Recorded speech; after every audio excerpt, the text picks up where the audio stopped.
Entrepreneurially Thinking is a presentation of BioSTL and CET, Center for Emerging Technologies, with RareGem Productions, changing the way you view new ventures, including you on the pathway to success with your business in the St. Louis marketplace and beyond.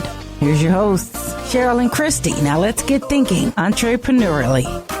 Welcome to the Entrepreneurially Thinking podcast. Our goal is to energize your entrepreneurial mindset and create pathways for business success in the St. Louis marketplace and beyond.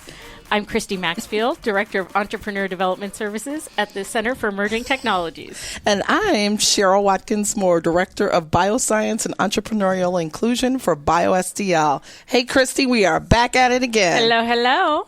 This should be really cool. This podcast. Yes. It will be very cool. As will all of our podcasts. This podcast is all about stepping outside of your comfort zone. We encourage you to carve out this time to think about your opportunities and business goals in new ways.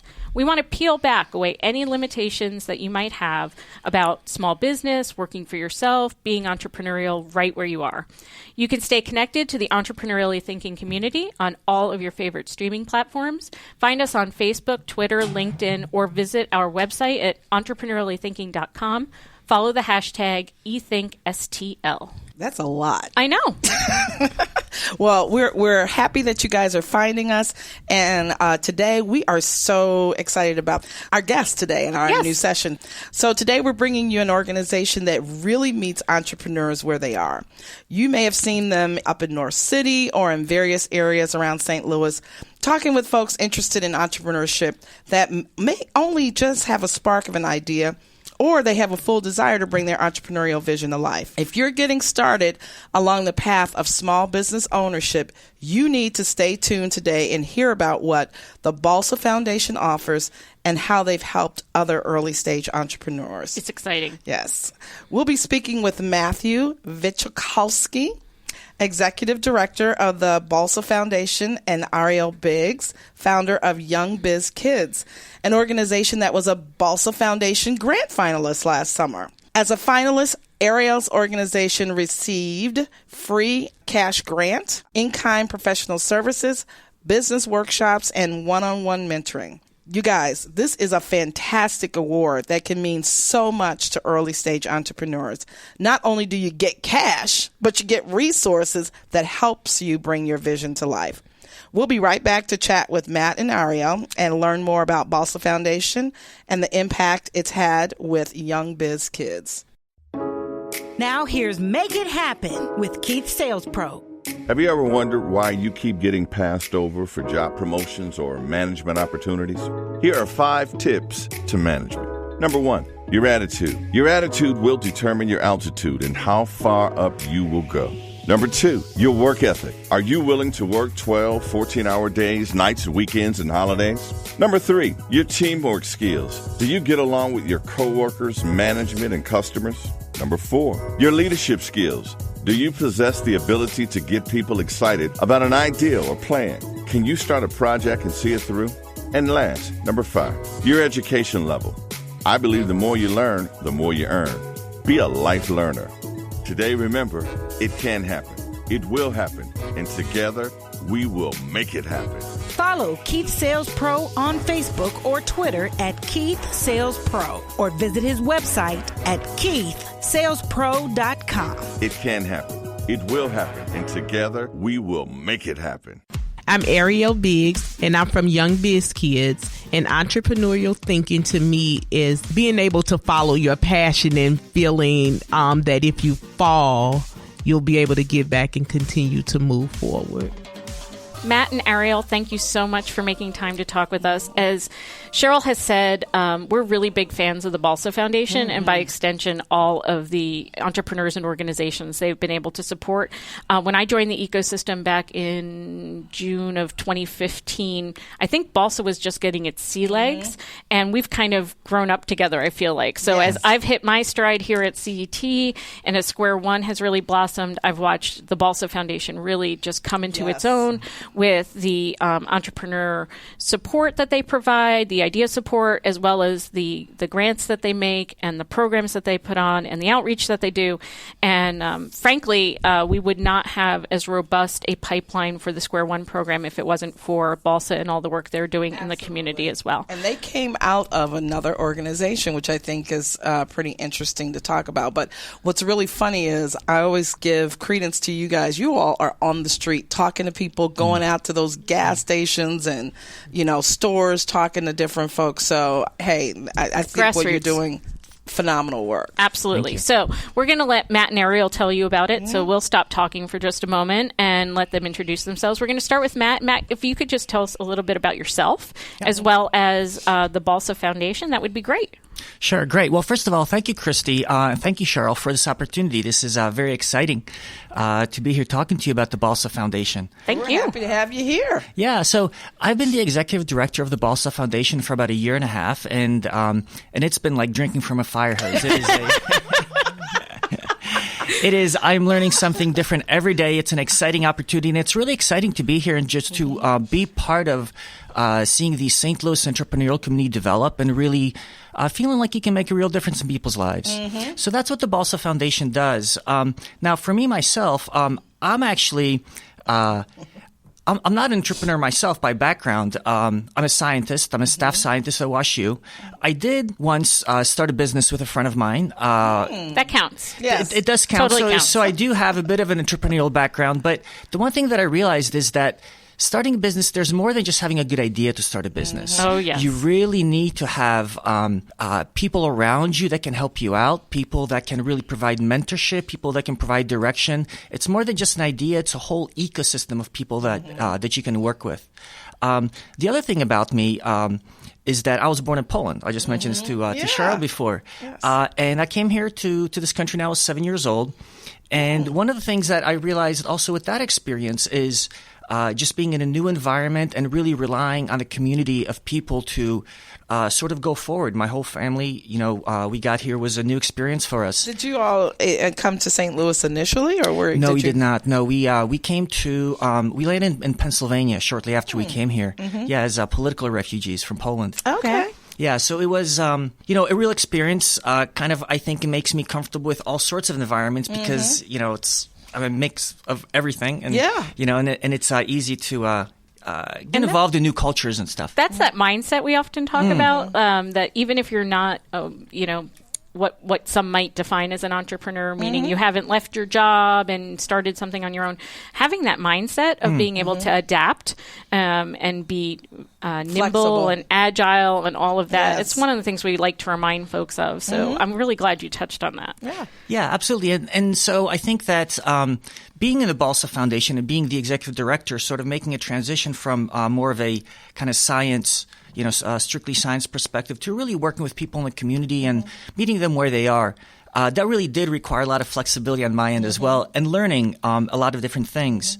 But I'm really passionate about helping people. I'm really passionate about learning as well as mentoring. I think that's such an important thing. So it's been challenging, but it's been a fantastic and a fascinating transition for me. And if you've met Matt, you know that passion is really genuine. And it's all over his face. It's all over his aura. And yes. just, one of those colleagues, as so many of our colleagues are, just so willing to raise his hand and be part of whatever it is we've asked him to do next, like this. But before we go to Arriel, I just wanted to touch on BALSA Foundation actually came out of the BALSA Group, which makes the whole science connection a little clearer to folks, I think, if they understand that. So could you tell us about the BALSA Group and just sort of how that transformation how has did occurred? the foundation come out of the group? Absolutely, yeah. So this is our foundation story. Yes. The BALSA Group, it was started about 5 years ago by mostly WashU graduate students and postdocs who were really scientists in training, wanting to get additional real-world experience. They thought maybe being a professor is not the only thing that I want to try to do. I want to gain some real-world experience. And so they started a consulting organization where they work with local companies on strategic consulting projects. And they have been very successful. Over 5 or 6 years, they've really they have dozens of projects a year. They have hundreds of alumni. They actually bring in significant revenue into the BALSA Group organization, but they're all volunteers. So they were looking for really positive things to do with that, with their resources, their money. And let me say this. I think that because I've worked with the BALSA Group, having been an entrepreneur in residence with the Biogenerator, working with their portfolio companies, they do excellent due diligence. And I think from the work that's provided from these PhD candidates, most of them are not candidates, they're graduates. Mm-hmm. They really help small companies because that same due diligence would cost them thousands of dollars. Absolutely. And what you guys offer is great quality work at a cost that startups can actually benefit from. So I just wanted to give that kudos to the organization. Absolutely. The BALSA Group is a fantastic resource. And so as they became successful, as they were trying to see what else can we do that's positive for the community. Mm-hmm. And this is around the time of Ferguson, where all these events were happening, and realizing that there's a lot of positive things that we can do with the resources that they have. So they decided to start the BALSA Foundation as a way to give back to the St. Louis community, to use their resources of alumni as well as money to do positive things in the community. Mm-hmm. So the mission of the BALSA Foundation is to help first-time entrepreneurs get started. And we believe that promoting entrepreneurship in St. Louis is an effective way to both to address social equity issues as well as to make St. Louis a more prosperous place. And BALSA is industry agnostic, meaning that, you've heard us talk about the fact that CET really focuses more on bioscience, IT, consumer manufactured products. Mm-hmm. BALSA in that mission to really reach the community is working with what we would call Main Street mm-hmm. or single shingle, as well as larger and more advanced technology mm-hmm. type entrepreneurs as well. And so that full spectrum is what really, I think, speaks to a lot of people in the community, that this is an entry point that's really an open door. Absolutely. Absolutely. We work with all sorts of businesses. We work across all sectors, whether it's just a mom and pop shop, mm-hmm. all the way to people with more sort of high-tech things. We also work with for-profits as well as not-for-profits. Mm-hmm. Mm-hmm. So our focus really is not on the sector, but on helping people get started, really lowering barriers to entry mm-hmm. into business. We say that we help people go from 0 to 20 miles an hour. Excellent. We really just, push them along and get them rolling. But I think you guys get people into the ecosystem. Mm-hmm. You are like the first line for those folks who have just maybe a fledgling idea, right. And introducing them into the ecosystem. Right.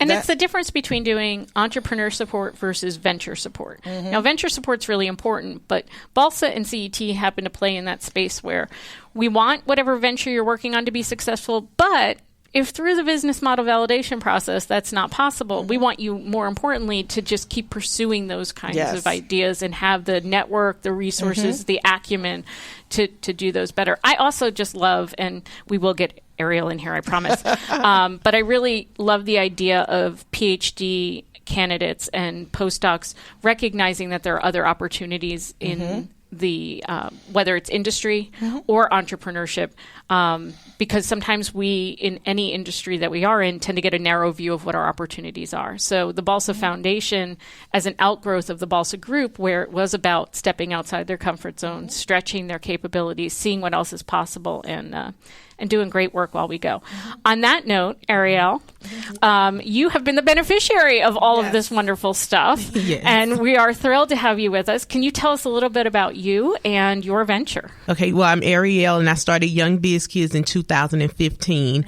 I started it as a way to show children other ways to be successful than to just play sports. Mm-hmm. I was an athletic director. I coached basketball, coached volleyball, and when I would have the conversations with the children, mm-hmm. I would ask them, what do you want to be when you grow up? And they would tell me, I'm going to be an athlete. I'm going to be a superstar. Right.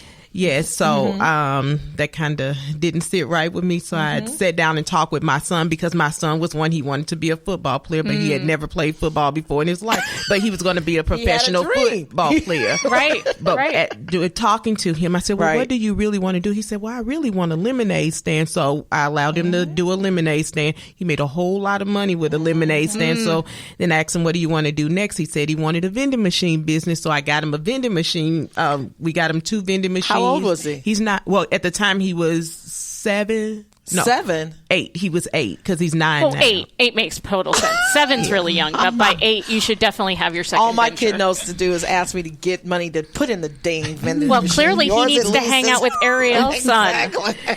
Yeah, so That's going wonderful. through that process, other children were excited, and other parents asked me, "What are you doing with him? How do you get him?" I said, "Well, I just teach him." "Well, can you teach my child?" So we ended up with about 10 kids, and I said, okay, 10 kids can't fit in my house, so we got to take this outside of my house. So we started Young Biz Kids, and now we have about 28 kids. I love the whole, when I was reading on your website, the whole what you provide to these kids is a viable economic path, and having them understand finances at a very young age. How does that impact them? I think that's so cool what you're doing. Tell us more about the type of kids that are involved. How did BALSA help you? I got lots of questions. I know, you're but we'll stacking start them right up there. No, BALSA helped a whole lot.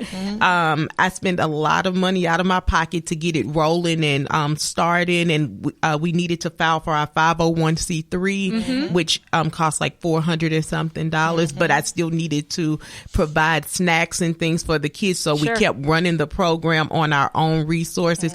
But on Facebook, a sign came across that said, apply for this grant, you get up to $10,000. So I said, well, I'll apply for it. And when I started to apply for the grant, I realized that I had an idea and it was working. But when I applied for the grant, it made me really think about some things and pull things together and gave me a definite direction on where I was going and where I needed to go. And that's so important. I think whether it's BALSA or SEIC or CET or whom, that application, that application process, whether you're doing it for the social entrepreneurship and innovation competition at WashU, if you're doing it for Square One, if you're doing it for BALSA,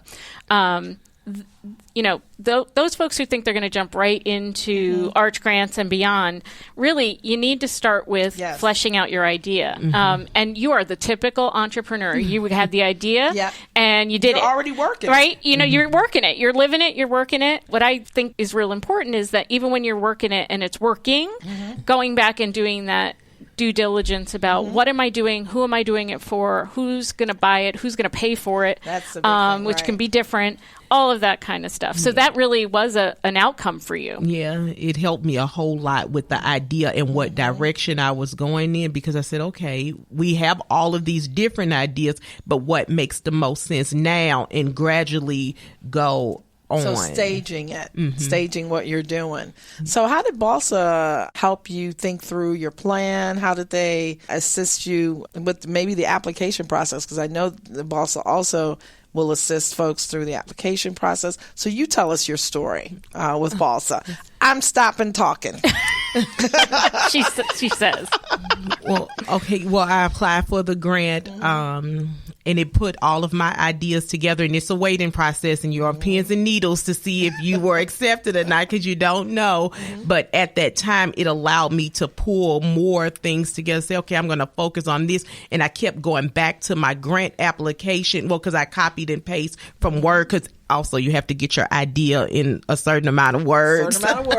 Exactly. So I copied and pasted, and I really focused in on what I put in that the grant application to actually make the program run. And what I found is when I used what was in the application, my program made more sense. It wasn't all over the place. It came together nicely.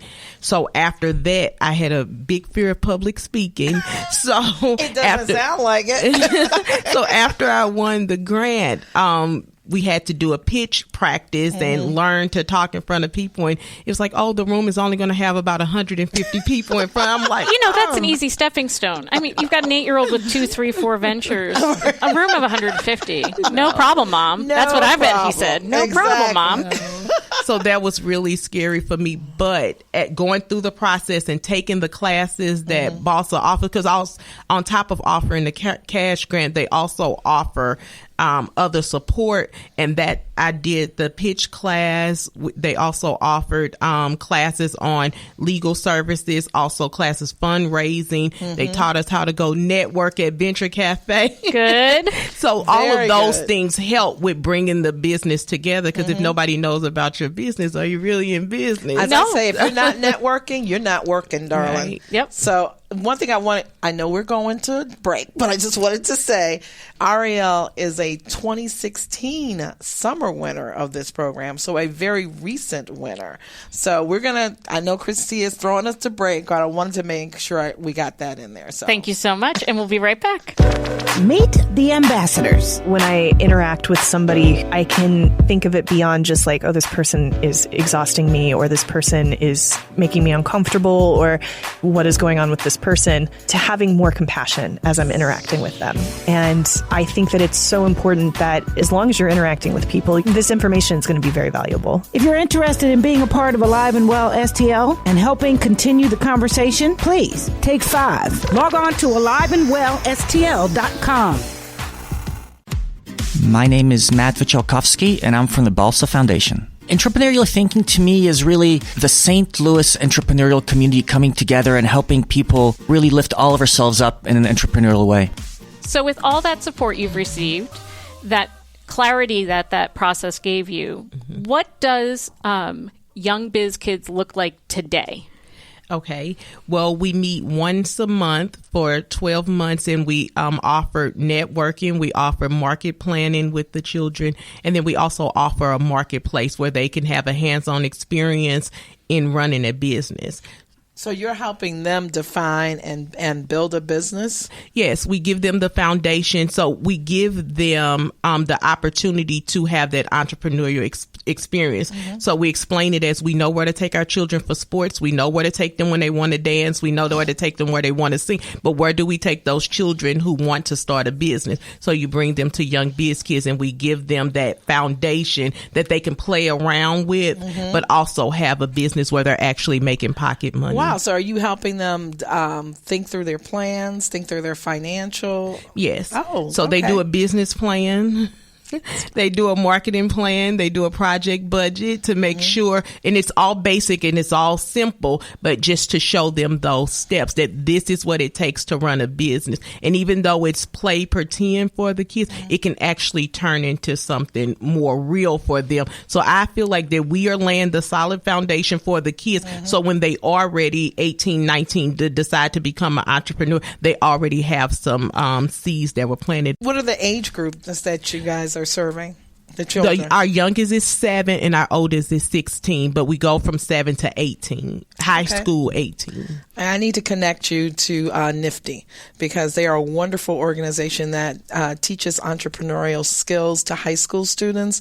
They're a national organization. And they have a local chapter. And they have a local chapter here. And your kids could funnel, they have all of this great experience that you're developing for them. And they put on a regional as well as national competition where these kids can get serious funding for their startup. So if any of our listeners have kids, yes, young people in their lives who are interested in entrepreneurship, we've got Young Biz Kids out there. We've got Nifty out there. There's a slew of organizations. It's networking. It's connecting, right? Right. And just like sports, just because I know where to take my kid doesn't mean my kid necessarily gets chosen for the team, so to speak. How do you actually decide which children are in the program and what kind of venture they work on and things like that? The kids decide when the parents bring them. We accept them with open arms. We accept all the children. Oh, that's wonderful. Do the parents pay a fee to have their kids? They do. It's $35 for the year. Wow. I need to put Tyler over there. Yeah. It's $35 for the year. He needs to have a venture now. He costs me way too much money. Okay. And for some of them, it's make-believe, so to speak, meaning that they're going through the motions, but they haven't actually launched the business. Right. But for some of them, it actually is creating pocket money. So what kind of ventures are they starting?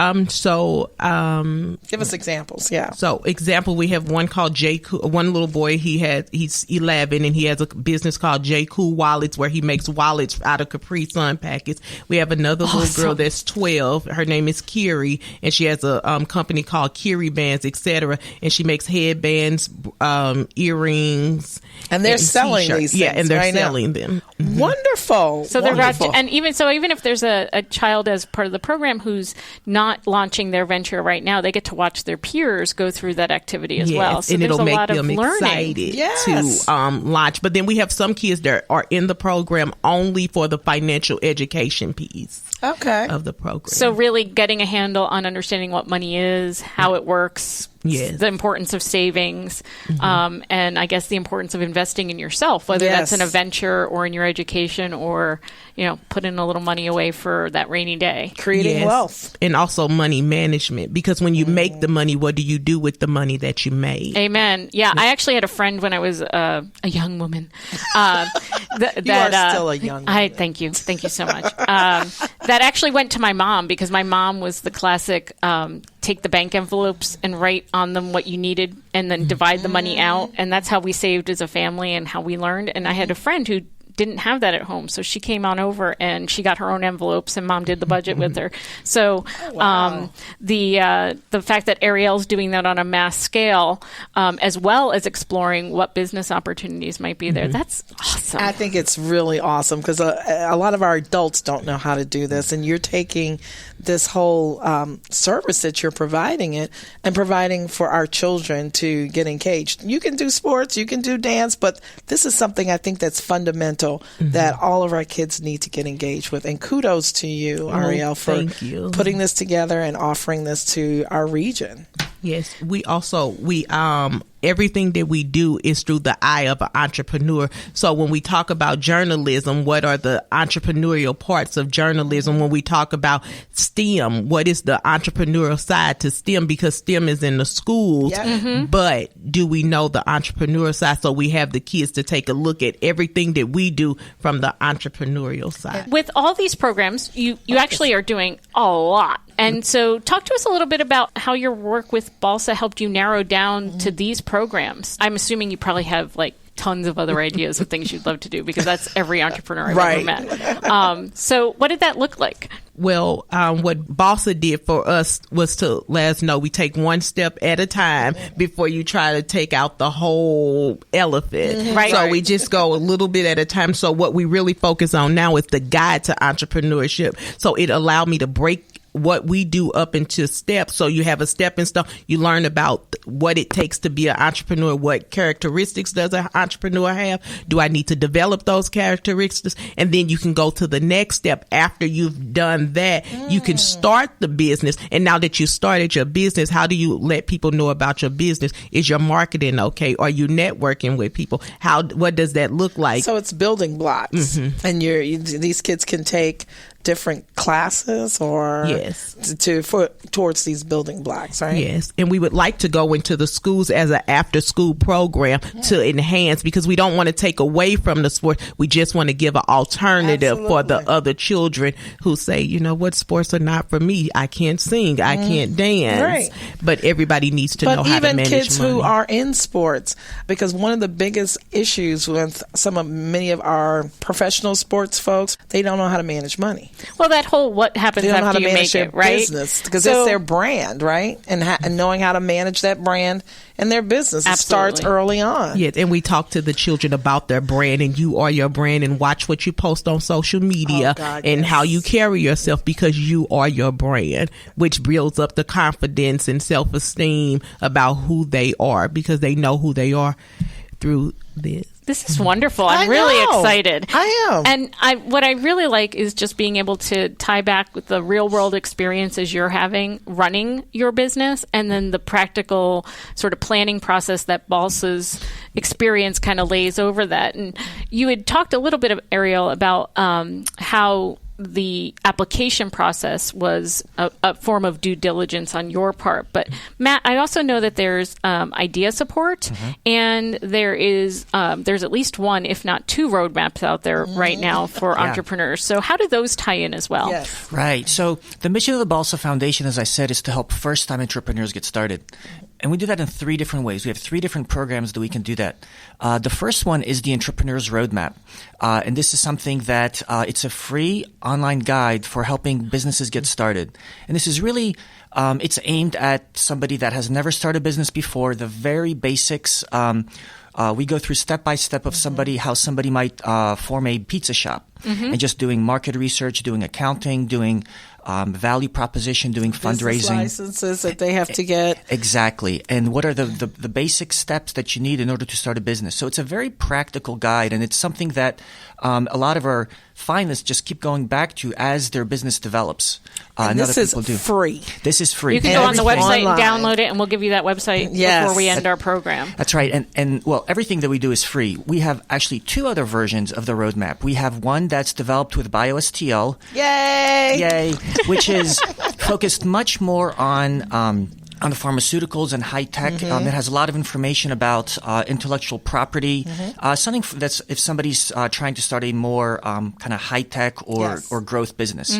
And also this summer we developed a Spanish language version of the roadmap. I saw that. So, that is really cool. Yeah, it's all the information that we have in our regular roadmap, but in the Spanish language for people in our community and beyond, Hispanic that want to start a business. So it's a fantastic project that we had with the Mosaic Project, with the International Institute, with the Hispanic Chamber of Commerce. That's fabulous, because we also know from some of our previous programs, if you've joined us, how important our immigrant entrepreneurs are to our community. And so making that opportunity accessible as well. And idea support. So let's just say I download the roadmap. I feel like I've got more going on. I'm preparing either for the January or July application period that is open for the grant opportunity. I can do idea support anytime, right? Right.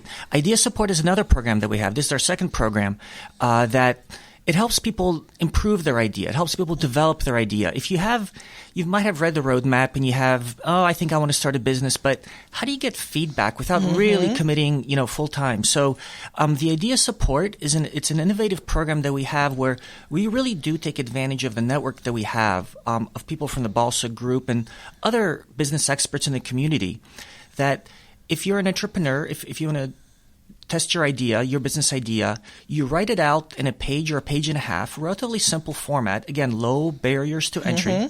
And then we send it out, you send it to us, and then we send it out to 3 different business experts. And then for free, 3 weeks later, you get feedback on your idea. What works, what doesn't, ways that you can improve it, people that you might want to talk to. Really outside of the box thinking that if you're just alone and on the internet and just thinking about it, you might not get that feedback. So it's super helpful. This is what I was going to say. This is what I think why the St. Louis region is at the top of the list for cities that support entrepreneurship, because this is a free service. Right. For folks who don't realize this, having the opportunity to have your business vetted and get feedback from folks, from vetted mentors Not just and friends business and family. people. Right. These are people who BALSA reaches out to, who has expertise in those areas that you're looking at, or certainly has expertise in our region. So I think this is something that's not offered, and I've never heard of this in other regions.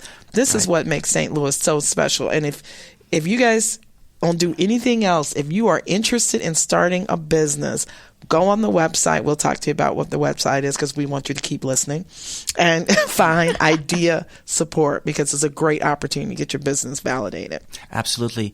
And what we find is that people use idea support really for 2 different things.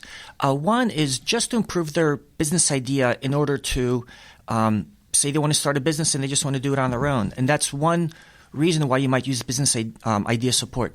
The other reason is to improve your chances of being successful in the BALSA grant. And so the BALSA grant is the third program that we offer to help businesses get started. And the BALSA grant, it's a twice a year grant competition. We're actually in it right now. We accept applications in the first 2 weeks of January and then in the first 2 weeks of July.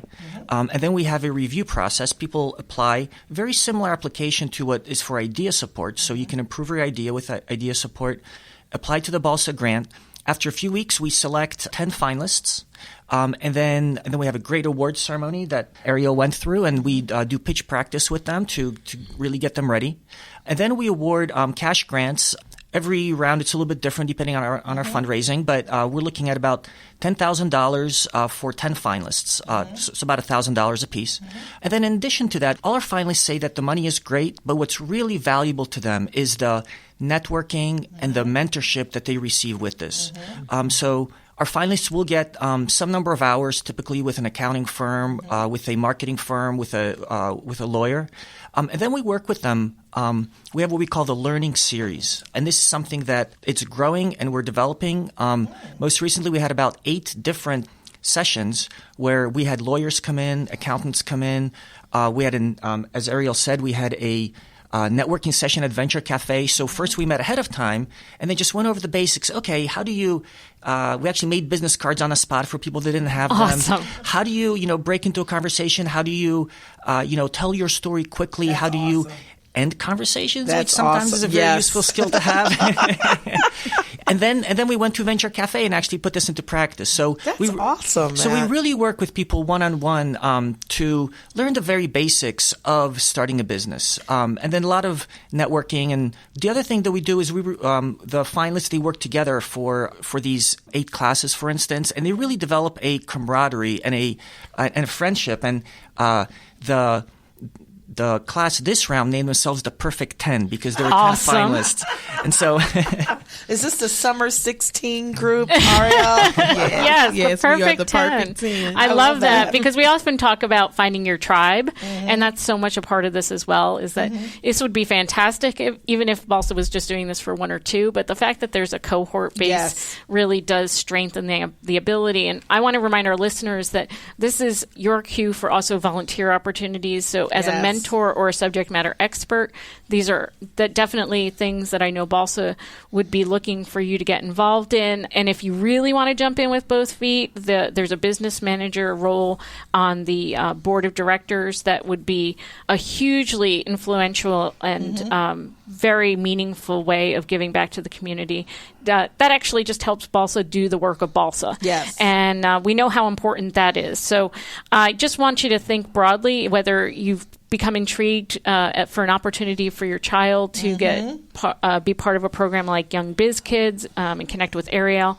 If you think that you're that budding entrepreneur and you really want to take advantage of these opportunities, these free opportunities that the BALSA Foundation provides, or if you're really interested in giving back and being part of that process, these are all wonderful ways to get involved. We are coming to the end of our time together, and it always goes so very fast. Quickly. Yes. So I want to start with Arriel. Tell us where folks can find you. Email, phone number, website, all of it, wherever you want them to contact you. Okay, our website is youngbizkids.org, and that's Young Biz Kids with the Z. And then our Facebook page is Young Biz Kids on Facebook. And then also our email is info@youngbizkids.com. Wonderful. And if for some reason you forget all of that, go to the BALSA website and you'll see her profile there. And I'm sure you can get in touch through them as well. And Matt, where will they find more information on all the wonderful programs you've shared with us? Right. So everything that we have is on our website. It's balsafoundation.org, BALSA Foundation.org. We're also on Facebook and we're also on Twitter, so you can follow us on there too. Fantastic. Arriel, one parting thought. What would you tell other folks like you out there about pursuing their dreams? If you're passionate about it, do it. Just do it anyway. As unprepared as I was, I'm prepared now from the experience of stepping out and doing it. So if you're waking up thinking about it, do it anyway, and then the support will come. I have a mentor that tells me all the time, when you're ready, the teacher will appear, and that's what I feel like that I had something on the inside of me for a long time that needed to come out, but I didn't know what direction to go in. And I just woke up and said, I'm just going to do this. And then the teachers were just appearing. All the support were just appearing out of nowhere. They were there all along. I just didn't see it. That's fantastic. That's a wonderful. Thank you for taking us out on that note. Yes. Remember, everyone who's listening, that the universe will provide. So follow your dreams as well. And thank you again, Arriel and Matt, for joining us. Thank you, guys. Changing the way you view new ventures, igniting your thinking about entrepreneurship. It's entrepreneurially thinking. Get connected and discover more. Visit our website for show notes, resources, information about our guests, upcoming events, and of course, all your favorite episodes. If you have any questions, be sure to leave them for us in the comment sections, and be sure to leave us a 5-star rating on iTunes. The best way to show love is to share. Let everybody know that you're thinking entrepreneurially. So visit our website, entrepreneuriallythinking.com. #ETHINKSTL. Entrepreneurially Thinking is another positive production of RareGem Productions. Thanks for listening.